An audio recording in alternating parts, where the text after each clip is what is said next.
Iglesia, gracias.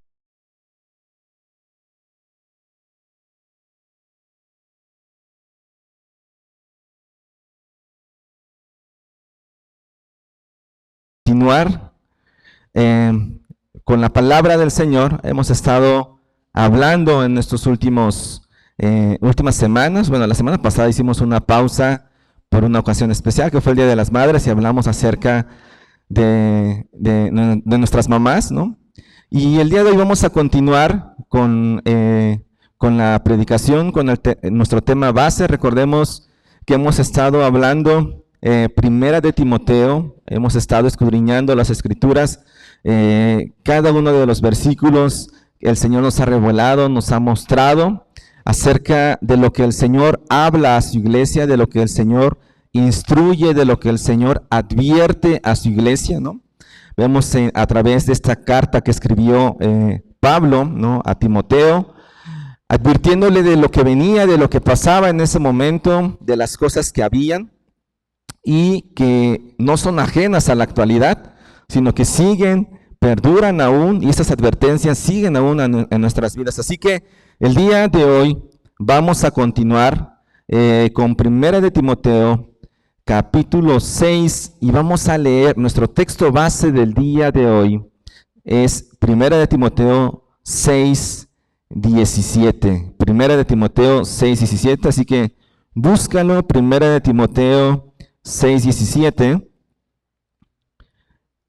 Primera de Timoteo 6, 17, y dice la palabra del Señor: a los ricos de este mundo, enséñales que no sean altaneros, que no pongan su esperanza en las incertidumbres de las riquezas, sino en Dios, el cual nos da abundantemente todas las cosas para que las disfrutemos. Nuevamente lo repito: a los ricos de este mundo, enséñales que no sean altaneros, ni que pongan su esperanza en la incertidumbre de las riquezas, sino en Dios, el cual nos da abundantemente todas las cosas para que las disfrutemos. Amén.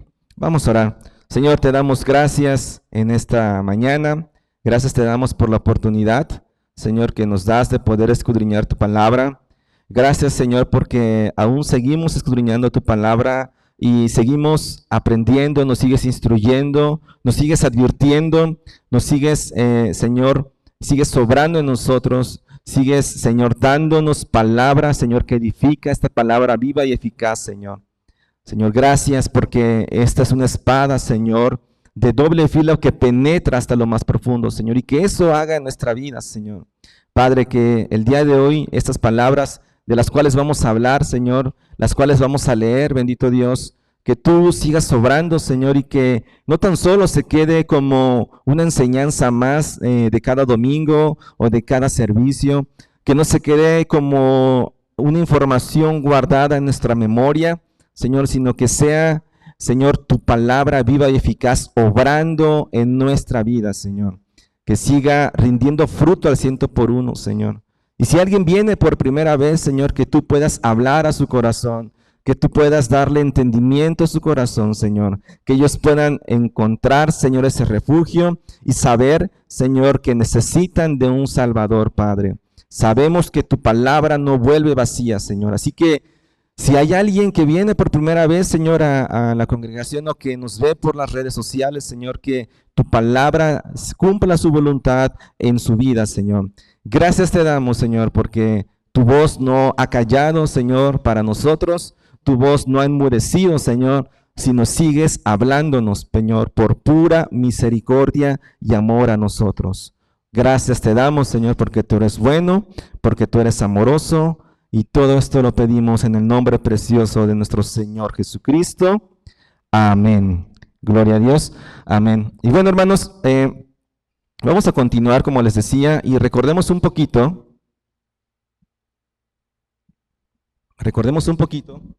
en versos anteriores de lo que hemos estado hablando con nuestro pastor Pablo, nuestro hermano Edgar.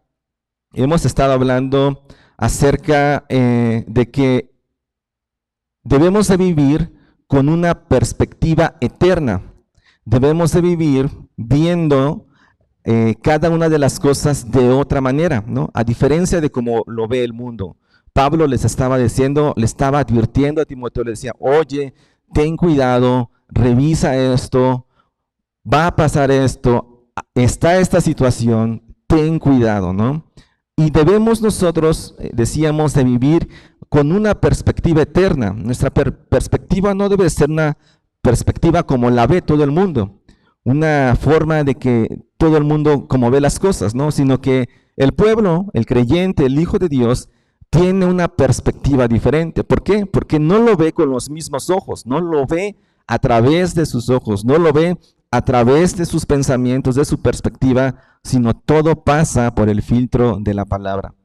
Así que Pablo estaba diciéndole en estos versículos antes del 17, este capítulo está diciéndole Pablo que había hombres, ¿no?, que veían la piedad como una ganancia, es decir, sacaban provecho de la palabra. Había hombres que se querían enriquecer de la palabra. Había hombres engañadores, ¿no?, que profesaban decir que hablaban de la verdad, pero que no era así, ¿no?, que no era así, sino que transgiversaban lo que era la palabra del Señor y lo utilizaban para una ganancia propia, ¿no? Veían la piedad como una forma de ganancia, ¿no? Entonces, estas personas, decía Pablo, se querían enriquecer. Estas personas caían en tentación derivado del orgullo, derivado de la ambición que había en su corazón, en esos deseos necios, dice la palabra, estos hombres que hundían a otros hombres a la ruina y que ellos mismos llevaban a otras personas a la perdición.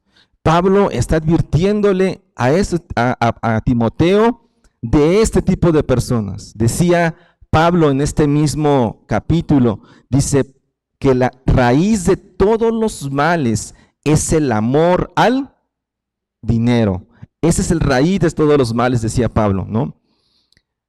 ¿Y qué más nos decía? Decía incluso que algunos se habían extraviado en la fe, ¿no? Y eran llevados por un camino de dolores. Se extraviaron en la fe, fueron engañados.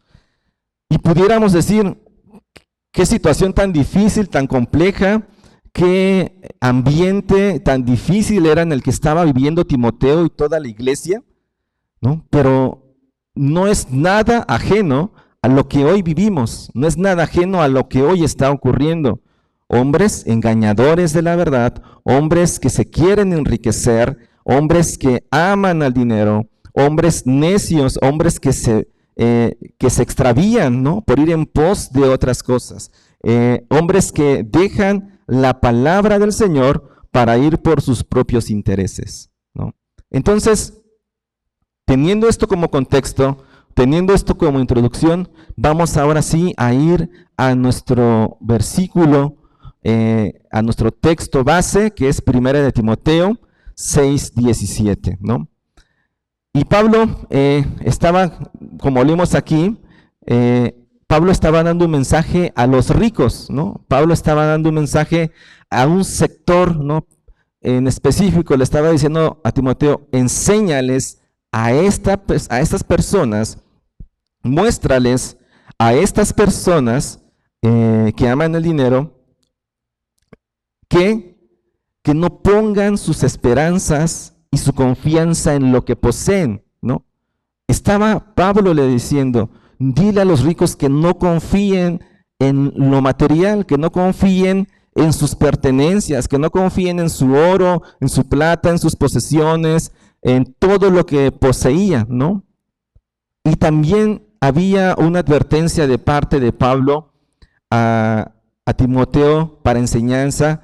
Le estaba diciendo, ¿por qué? Porque muchas veces estas personas son altaneras, ¿no? Es decir, personas que están tentadas a verse ellos como superiores a otras personas. Por eso le estaba diciendo a estas personas que no sean altaneras, que no se crean superiores a otros, que no pongan su estima por arriba de los demás, por tener o estar en una posición económica, por tener pertenencia o por tener lujos y ver a personas que pasan por necesidad y verlos superiores, ¿no?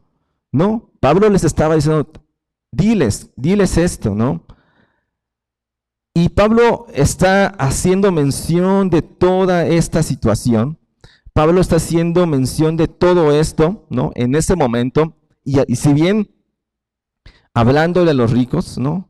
Que no tuvieran su confianza en lo que poseían.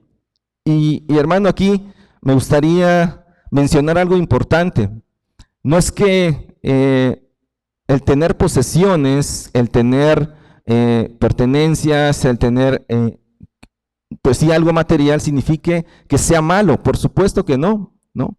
No estoy hablando, por supuesto, también de que vamos a hablar del evangelio de la prosperidad el día de hoy, que tú te mereces todo, que debes de tener todo, que si no es porque no estás haciendo la voluntad del Señor, si no eres prosperado. No, no estoy hablando del evangelio de la prosperidad, sino que más bien de lo que estoy hablando y en lo que quiero hacer mención y en lo que me quiero enfocar es que no debemos poner nuestro corazón en las pertenencias, ¿no? Y querer obtener mi valor, querer obtener lo que yo soy, lo que yo merezco, mi personalidad, mi estatus, mi vida, conforme a lo material, ¿no? Es ahí donde está el error. Por eso Pablo está diciendo aquí, cuidado con estas personas, ¿no? Y vamos a ver también Mateo capítulo 6, del versículo 19 al versículo 21, Mateo 6, del 19 al 21, Mateo 6, cuando ya lo tengan pueden decir amén, por favor.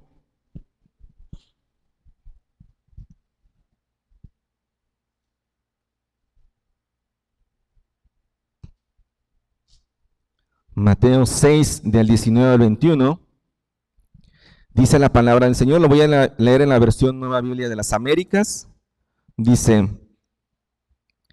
no acumulen para sí tesoros en la tierra, donde la polilla y el herrumbre, en otras versiones dice el óxido, destruyen, y donde ladrones penetran y roban, sino acumulen tesoros en el cielo, donde ni la polilla ni la herrumbre destruyen, y donde ladrones no penetran y roban, porque donde está tu tesoro, allí estará también tu corazón. Porque donde está tu tesoro, allí también estará ¿qué dice? Tu corazón, ¿no? ¿Qué dice en el versículo 19? No acumules tesoros porque todo esto que estás acumulando es pasajero. Todo esto que está acumulando es fluctuante, ¿no?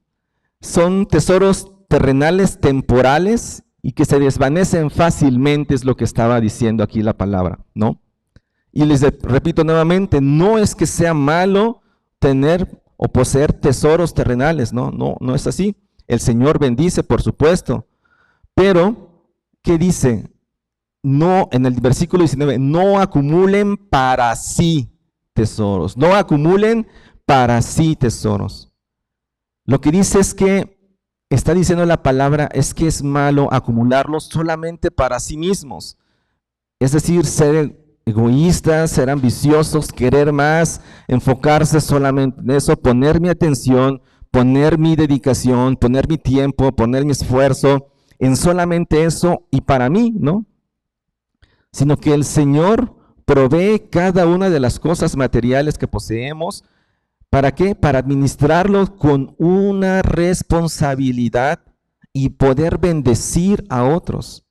Para eso el Señor nos provee de los recursos, ¿no? Para poder también bendecir a otros. Y lo vamos a ver más adelante, no sé si hoy no sé tiempo, pero vamos a ver qué es las indicaciones que dice el Señor acerca de los ricos. Ahorita está diciendo lo que no debes de hacer, ¿no? Y más adelante en los versículos dice lo que debes de hacer. ¿Y por qué digo que no es malo poseer tesoros terrenales, ¿no? No es que sea malo y no me quiero enfocar en eso, ese no es mi punto, pero sí recalcar que hay uno de los hombres más conocidos en la Biblia y creo que todos lo sabemos y que todos hemos leído la palabra que él ha escrito, y este es el rey Salomón, ¿no? Creo que todos sabemos que el rey Salomón fue uno de los hombres más conocidos en su época y en la actualidad, ¿no? Dios le ofreció concederle cualquier deseo a Salomón cuando estuvo hablando con él. Le pudo haber concedido lo que quisiera, ¿no? Pero el rey Salomón, su corazón no estaba puesto en esas riquezas en ese momento, ¿no? En lugar de pedir riquezas, o en lugar de pedir una larga vida, o en lugar de pedir fama, o pedir para él mismo, Salomón, ¿qué fue lo que pidió? Y todos lo sabemos. Pidió sabiduría, ¿no? ¿Sabiduría para qué?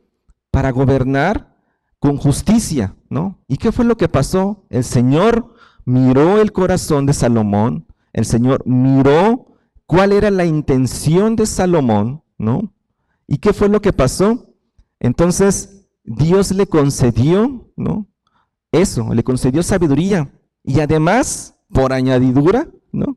Lo bendijo con una inmensa riqueza, paz y honor, ¿no? No puso su corazón en las cosas materiales, ¿no? Así que gracias a ese entendimiento que Salomón tuvo en esa época, gracias a lo que el Señor le proveyó de sabiduría, ¿qué fue lo que pasó? Salomón pudo dirigir a Israel. Salomón tuvo sabiduría para dirigir a Israel en una época de esplendor, de paz y de crecimiento, ¿no? Su sabiduría llegó a ser muy famosa, ¿no?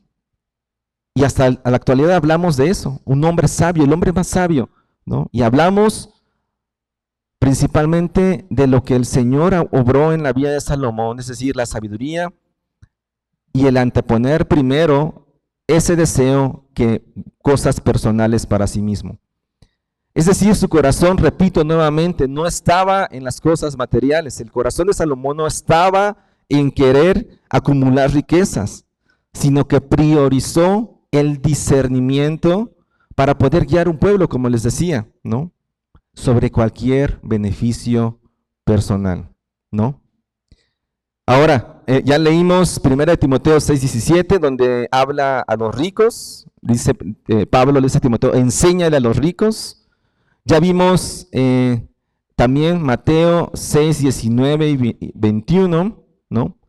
Y pudiéramos decir, bueno, la predicación de hoy va a ser acerca de la prosperidad, la predicación de hoy va a ser acerca de los bienes materiales, la predicación va a ser hoy acerca de las personas que tienen un poder adquisitivo alto. No, hermanos, estas palabras, esos dos versículos que leímos, es aplicable para cualquier persona sin importar la clase social.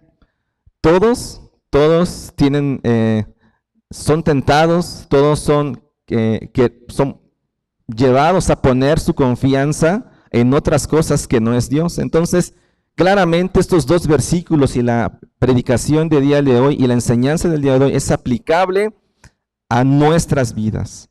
¿Por qué? Pensemos en esto y preguntémonos esto. ¿En dónde está puesta mi esperanza? ¿En dónde está puesta mi esperanza? Medita en esta pregunta y reflexiona. ¿En dónde está puesto mi corazón? Cuando me encuentro en una situación difícil, ¿en dónde está puesto mi corazón? Cuando ando en momentos de escasez, ¿en dónde está puesto mi corazón? Cuando ando en momentos de tener cosas, por muchas cosas, a lo mejor pertenencias, ¿en dónde está puesto mi corazón? Cuando me encuentro en enfermedad, ¿en dónde está puesto mi corazón? ¿No? ¿En dónde está puesta mi esperanza?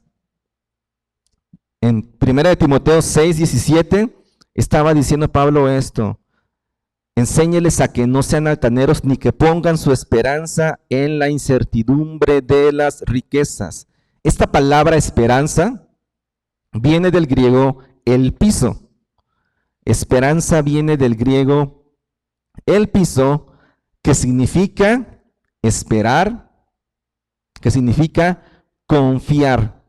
Entonces, ¿En dónde está puesta tu confianza? ¿En dónde está puesta tu esperanza?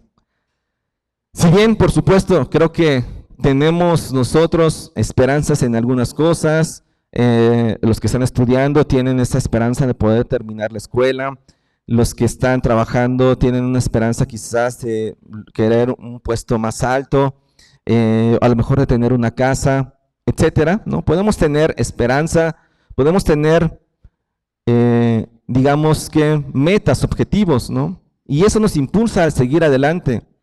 Pero podemos preguntarnos, ¿qué es lo que anhelas? ¿Qué es lo que anhelas? ¿O por qué quieres terminar los estudios? ¿O por qué quieres esta casa? ¿O por qué quieres ese mejor trabajo? ¿O por qué? ¿En qué estás basando tu confianza, no? ¿En qué está cimentada esa esperanza? Pablo le está diciendo a los ricos, muy seguramente están puestas en tus riquezas. Y a nosotros nos preguntémonos, ¿nuestra esperanza está cimentada en lo material? ¿No? Buscamos depositar nuestra confianza en el dinero, en el trabajo, en mis fuerzas, en lo que poseo, en lo que tengo a mi disposición para salir adelante. ¿En dónde está puesta mi esperanza? ¿No? Como les decía, en el caso de los que son ricos o tienen un nivel de estatus muy alto, ellos creen que el valor, ellos creen que lo material los coloca como en una posición muy por encima de otras personas, ¿no? Mi confianza, preguntémonos, está puesta en mis tesoros y creo y pienso a lo mejor que mi mayor tesoro o lo que yo poseo es lo que me da valor, eso es lo que me da un estatus, eso es lo que habla de mí, ¿no? Recordemos hace un momento lo que decía, que donde está tu tesoro, está también, ¿qué? Decíamos, ¿tu qué? Tu corazón. Donde está tu tesoro, está tu corazón. Entonces Jesús nos enseñaba esto, que donde concentro toda mi atención, que donde concentro toda mi esperanza, donde concentro todas mis fuerzas, allí está mi tesoro. Entonces, pregúntate esto, hermano. ¿Cuál es tu tesoro personal? ¿En qué confías? ¿En qué te basas? ¿Cuál es el tesoro que abrazas, en el que esperas, en el que sabes que eso es lo que te va a sacar adelante? ¿Qué es el tesoro personal? Bueno, el tesoro es todo aquello que valoramos por encima de todo y que nos motiva a la acción. Repito nuevamente, el tesoro es todo aquello que valoramos por encima de todo y que nos motiva a la acción, ¿no? Para algunos el tesoro es el dinero, para otros el tesoro es el poder, para otros el tesoro es la fama, para otros el tesoro es la atención. Hay muchas cosas, hermanos, en este mundo, hay muchas cosas en este mundo que compiten por tener el control de nuestro corazón. Repito nuevamente, hay muchas cosas en este mundo que compiten por el control de nuestro corazón, ¿no? Hay muchas cosas que nos llaman la atención, hay muchas cosas que nos jalan, que nos quieren llevar a quitar el lugar que el Señor ha diseñado que solamente Él debe de tener, ¿no? Y vamos a un ejemplo de esto que encontramos en la Biblia acerca de esto, de lo que hay en el corazón. Vamos a Mateo 19, del versículo 16 al versículo 22. Mateo 19, del 16 al 22.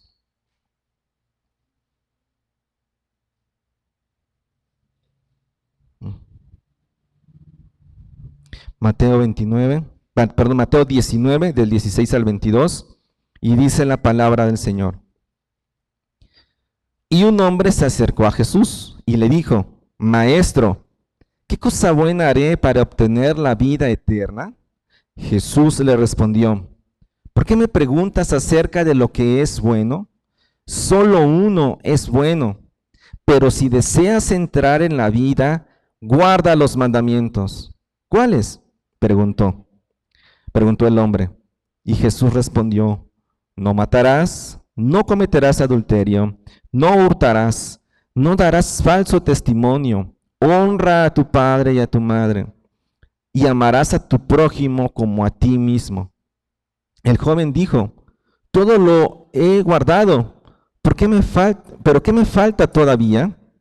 Jesús le respondió, si quieres ser perfecto, ve y vende lo que posees y da a los pobres, y tendrás tesoros en los cielos. Y ven, sé mi discípulo. Pero al oír el joven estas palabras se fue triste, porque era dueño de muchos bienes. ¿Por qué se fue triste el joven? ¿No? Porque es que llegó muy convencido, ¿no?, de quién era él, ¿no? Él llegó convencido de que era una persona que no cometía, que honraba a su padre y a su madre, que tenía buen testimonio, él se consideraba a sí mismo, ¿no? Él se veía como una persona ejemplo, ¿no? Yo creo que habrá pensado que Jesús le dijo, qué padre que guardes todo esto, mírenlo. ¿Cuántas personas así, no? Pero el Señor sabía lo que había en el corazón del joven, ¿no? Y Jesús no estaba diciendo aquí que la salvación venía por méritos propios, porque tenía, que si hacía eso se ganaba la salvación, o que si hacía esa acción iba a ser justificado o ser salvado, no. Sino que lo que estaba haciendo Jesús en esto es que estaba exponiendo el corazón del joven. Jesús estaba exponiendo que este joven se amaba a sí mismo y a sus posiciones más que a los demás, ¿no? Yo creo que si le hubiera dicho, mira, vende un 10% de lo que tienes y dáselo a los pobres, yo creo que habrá dicho, pues me queda todavía 90%, no pasa nada. Sí, Jesús, sí lo hago y se lo doy a los pobres, ¿no? Pero Jesús le estaba diciendo, vende todo y dáselo a los pobres. Sabía Jesús que este joven tenía y amaba más lo que poseía que a los demás, ¿no? Y por afuera, este joven parecía quizás un ejemplo, ¿no? Y podemos decirlo en la actualidad, quizás leemos la palabra del Señor, quizás venimos al servicio todos los domingos, oramos, hacemos nuestro devocional, pero ¿qué hay en el fondo de nuestro corazón? ¿No? Quizás cuando nos ven otras personas dicen, miren, este es un buen ejemplo de un buen cristiano, pero ¿qué hay en lo profundo de nuestro corazón? ¿Qué hay en lo oculto de nuestro corazón? ¿No? Y solamente la palabra es quien expone lo que hay en nuestro corazón. La palabra es el filtro que expone nuestras intenciones, que expone quiénes somos, que expone la realidad de las cosas. Que la misma palabra nos confronta cuando las leemos, pero hacemos caso omiso, ¿no? La palabra nos conforta cuando las leemos. Entonces, ¿cuál es tu tesoro personal, hermano? ¿Qué es lo que hay en lo profundo de tu corazón, en el que tienes puesto tus esperanzas, que nadie sabe? Incluso puede ser que ni tu esposo o tu esposa sepa. ¿Qué es lo que hay en tu corazón? En el caso del joven rico, su obstáculo era el dinero para entregarse plenamente a Dios, ¿no?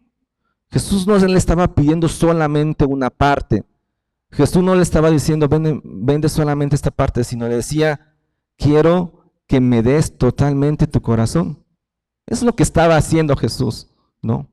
Quiero que entregues tu corazón a mí y que ese ídolo que tienes lo dejes, ¿no? Sino que sea yo la primera persona en tu vida.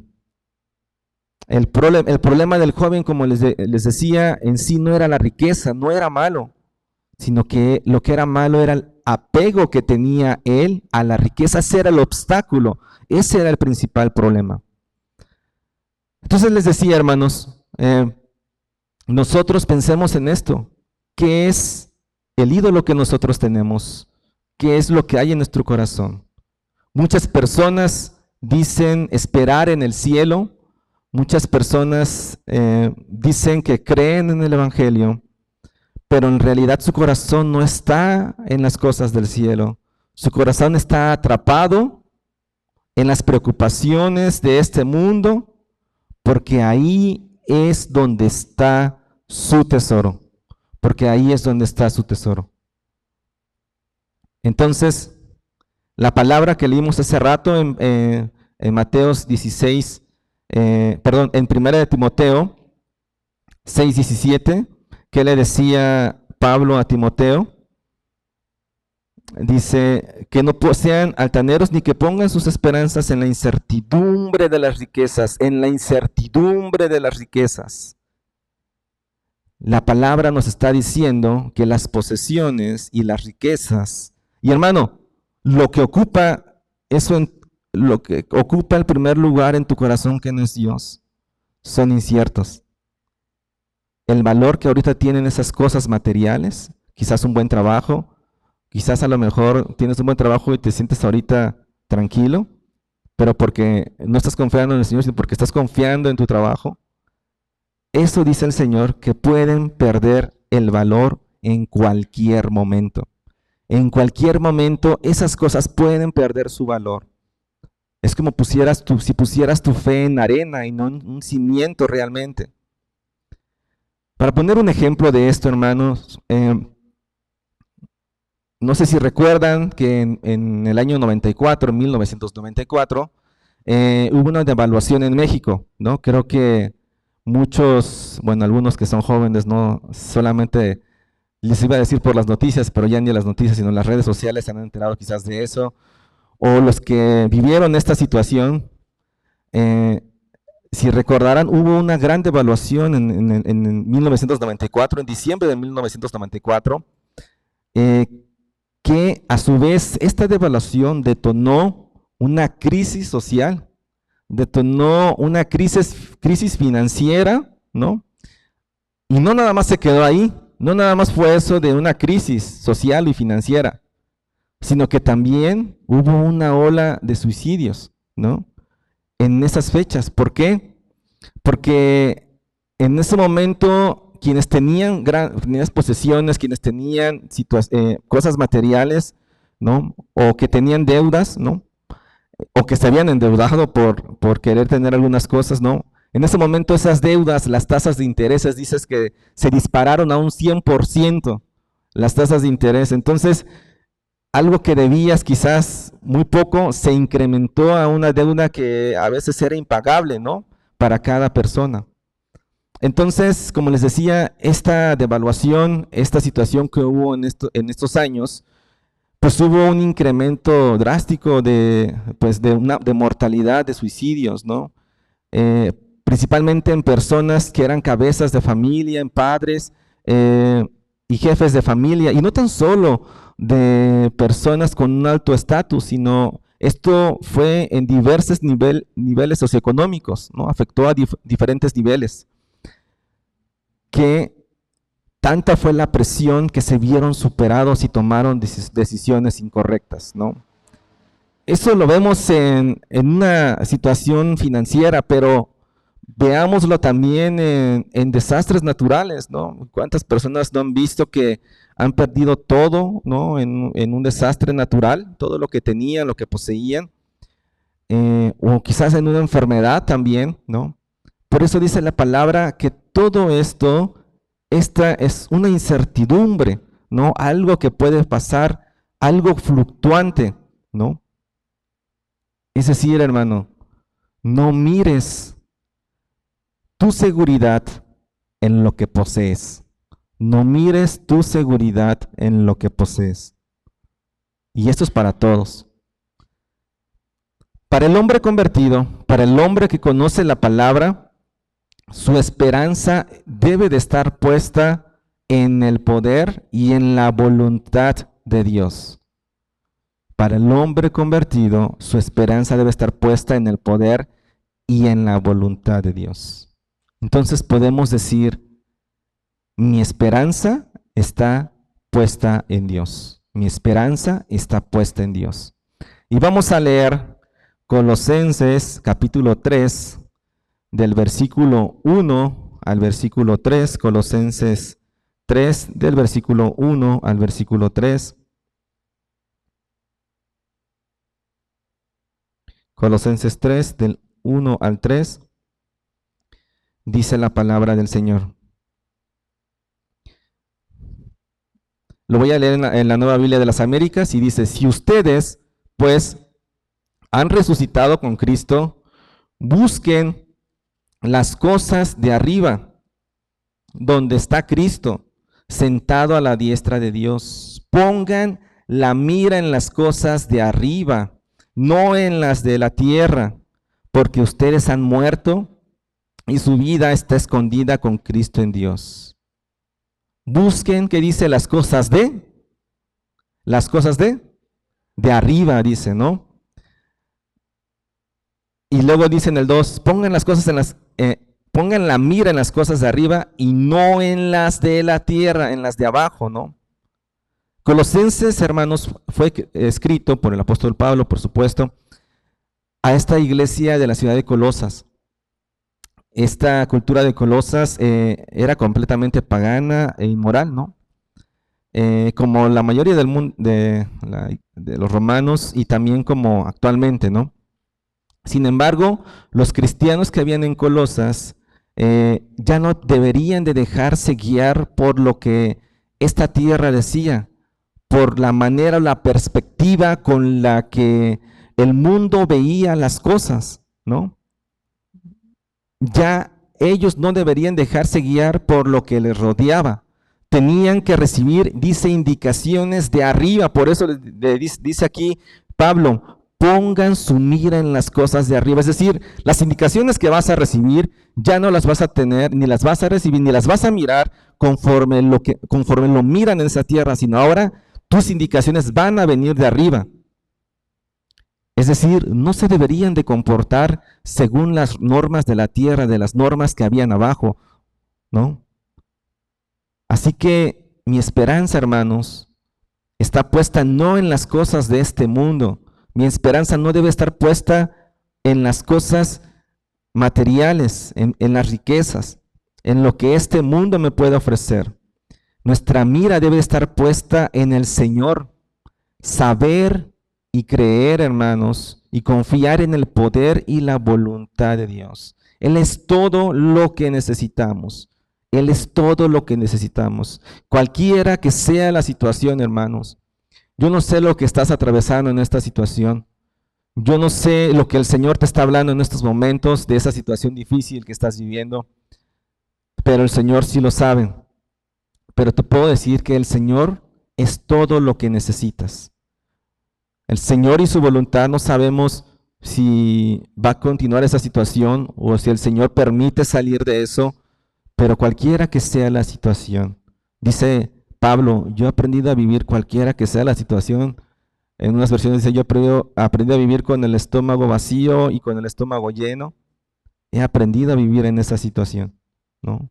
Todo lo puedo en Cristo que me fortalece. Y no era un mantra que estaba diciendo Pablo, ni era una frase de motivación o de triunfalismo, sino reconociendo que el Señor tenía el control de todo.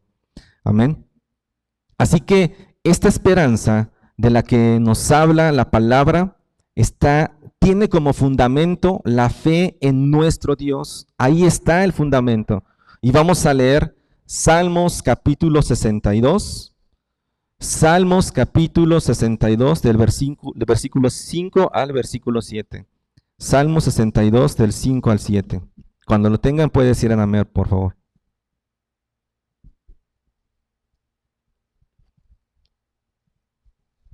Salmos 62, versículo 5 al versículo 7, dice la palabra del Señor. Alma mía, espera en silencio solamente en Dios, pues de Él viene mi esperanza. Solo Él es mi roca y mi salvación, mi refugio. Nunca seré sacudido. En Dios descansa mi salvación, mi gloria. Las rocas de mi fortaleza, mi refugio está en Dios. David estaba haciendo aquí un énfasis. El énfasis reflejaba que no confiaba en nadie más que en el Señor. Decía por eso, solamente Dios es mi salvación, Dios es mi roca, Él es mi refugio, mi fortaleza, ¿no? Él estaba reconociendo que su confianza estaba puesta en el Señor, cualquiera que fuera la situación. Acerca de esto, el teólogo Charles Spurgeon menciona acerca de esto, dice, observen cómo el salmista imprime sus propias iniciales en cada nombre que con gozo le da a su Dios, mi esperanza, mi roca, mi salvación, mi gloria, mi fuerza, mi refugio. No se conforma con saber que el Señor es todo esto, sino que actúa con fe hacia Él y lo reclama bajo cada uno de estos nombres, mi roca, mi escudo, mi fortaleza. Es decir, nuestra esperanza y fe en el Señor, hermanos, también quiero decirles, no es ciega. A veces dices que tienen una fe ciega, ¿no? Es que ¿para qué vas allá a la iglesia? ¿Por qué estás aprendiendo esto si nada más es cosas al aire? No te están lavando la cabeza. Pues gracias a Dios porque nos lavan la cabeza porque está bien sucia. Y gracias a Dios, porque Él es nuestra esperanza, ¿no? La esperanza bíblica es una realidad y no un sentimiento de decir, yo creo, yo siento que esto va a pasar. La esperanza bíblica no tiene dudas, ¿no? Es una base segura sobre la que fundamos nuestras vidas, hermanos, creyendo que Dios siempre obra bajo su poder y bajo su voluntad, cualquiera que sea la situación. No significa que por seguirle vamos a lograr lo que tanto anhelamos, no significa eso, sino es creer en el poder y en la voluntad de Dios, en eso se trata, ¿no? ¿Y qué más podemos ver en este versículo, en nuestro texto base de 1 de Timoteo capítulo 6, versículo 17? Aquí está diciendo Pablo, ¿no? Ya dijo, hey, no pongas tu esperanza en las cosas terrenales, pon tu esperanza en Dios, ¿no? ¿Y qué dice Pablo? El cual nos, 1 Timoteo 6, 17, ya en la última parte dice, el cual nos da abundantemente todas las cosas para que las disfrutemos. Él nos da abundantemente todas las cosas para que los disfrutemos. Y vamos a leer Eclesiastés capítulo 5 del versículo 18 al versículo 20. Eclesiastés 5, 18, 20. Eclesiastés 5, 18, 20 y dice la palabra del Señor. Dice, esto es lo que yo he visto que es bueno y conveniente, comer, beber y gozarse uno de todo el trabajo en que se afana bajo el sol en los contados días de la vida que Dios le ha dado, porque esta es su recompensa.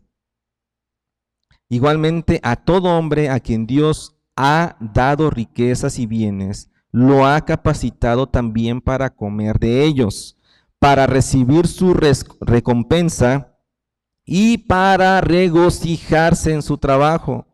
Esto es donde Dios, pues Él no se acordará mucho de los días de su vida, porque Dios lo mantiene ocupado con alegría en su corazón.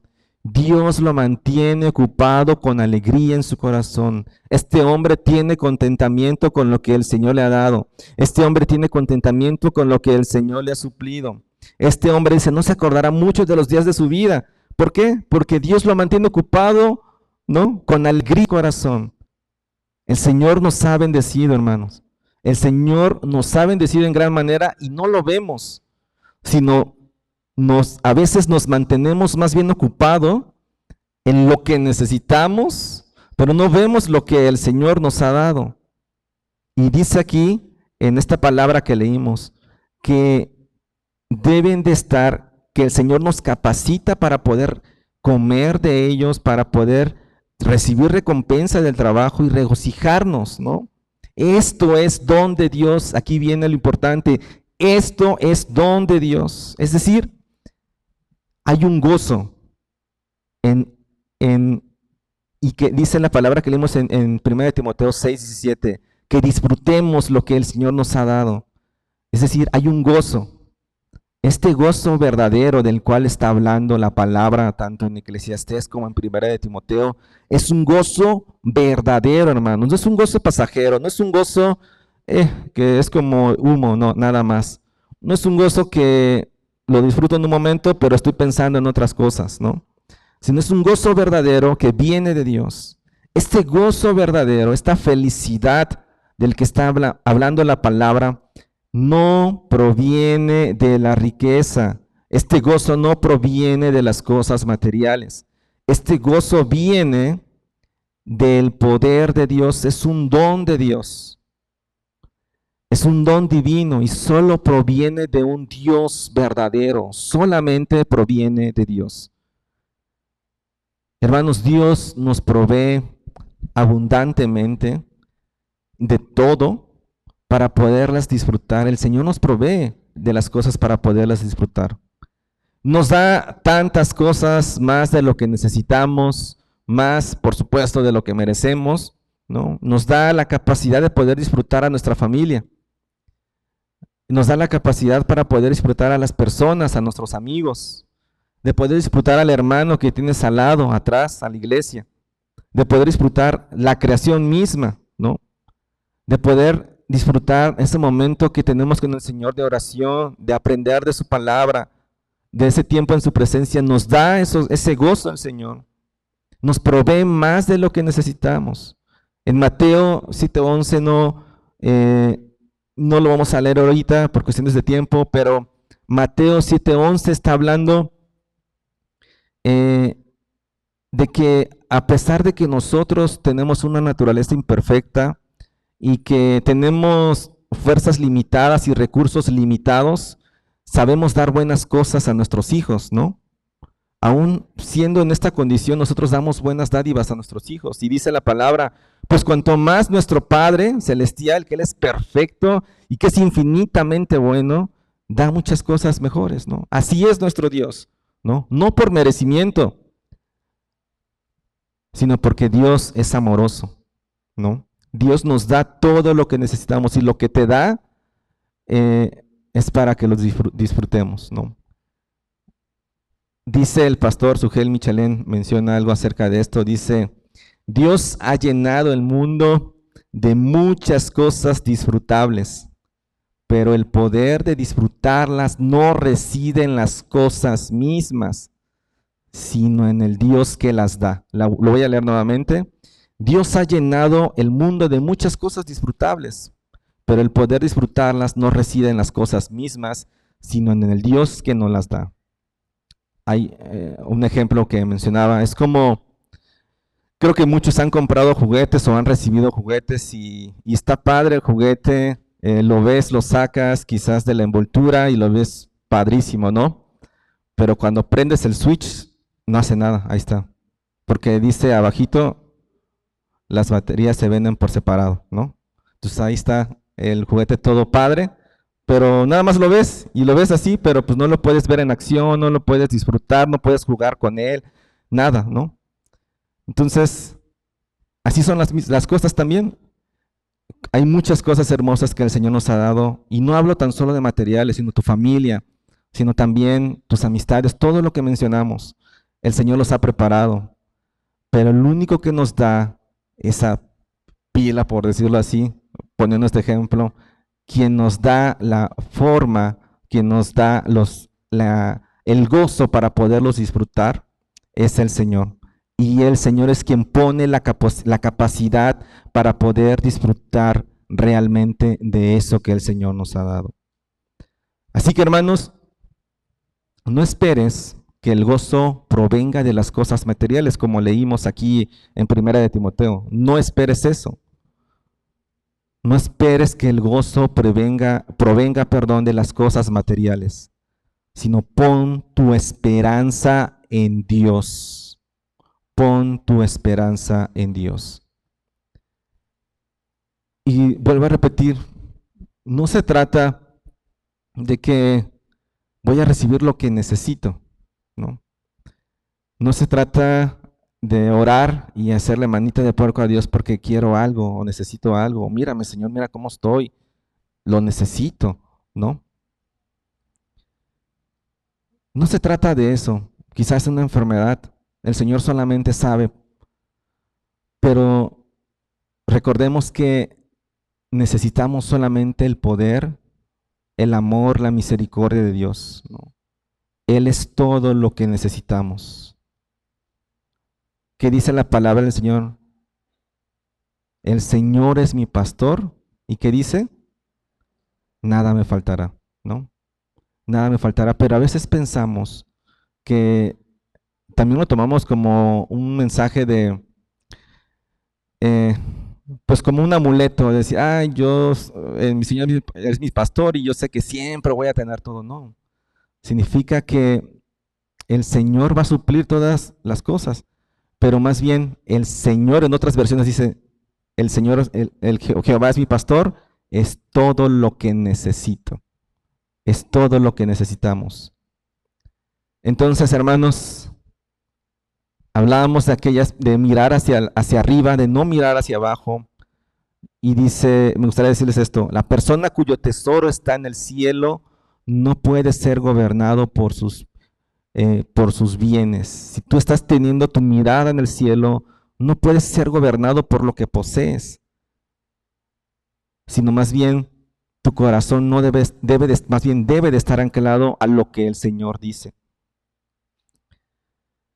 Hermanos, cuando ponemos a Dios en el centro de nuestra vida, lo que poseamos se convierte en una bendición disfrutable. Cuando ponemos a Dios en el centro de nuestra vida, lo que poseemos se convierte en una bendición disfrutable.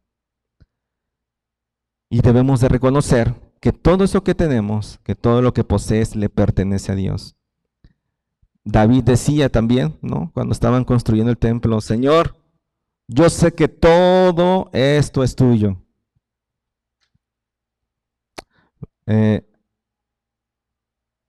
Pero dice que, yo sé que todo esto es tuyo, pero lo recibido de tu mano te damos, Salomón, lo recibido de tu mano te damos, ¿no? El propósito es, ¿qué? Que debemos de poner nuestro corazón y nuestra mirada en Dios y no en las cosas de esta tierra. Debemos de buscar la voluntad de Dios, presentando mi cuerpo en sacrificio vivo y agradable. Debemos de poner nuestra confianza en Dios, nuestra esperanza en Dios. El más grande de los dones que Dios nos ha dado, hermanos, es poder conocerle a Él por medio del Hijo de nuestro Señor Jesucristo. Así que, hermanos, recordemos que somos salvos por la esperanza y por la confianza en Él y solamente en Él. Y no debemos de poner nuestra esperanza en las cosas materiales. David decía, ¿no? Señor, todo es tuyo y lo recibido de tu mano te damos. Así que, hermanos, vamos a orar. Señor, te damos gracias porque tú eres bueno, porque tú eres misericordioso, Señor, porque no hay nadie como tú, Señor. Damos gracias porque eres tú, Señor, quien ha guardado nuestra vida, Señor. Eres tú, Señor, quien nos da y nos provee más de lo que necesitamos, Señor. Eres tú quien nos da más, Señor, de lo que merecemos, Señor.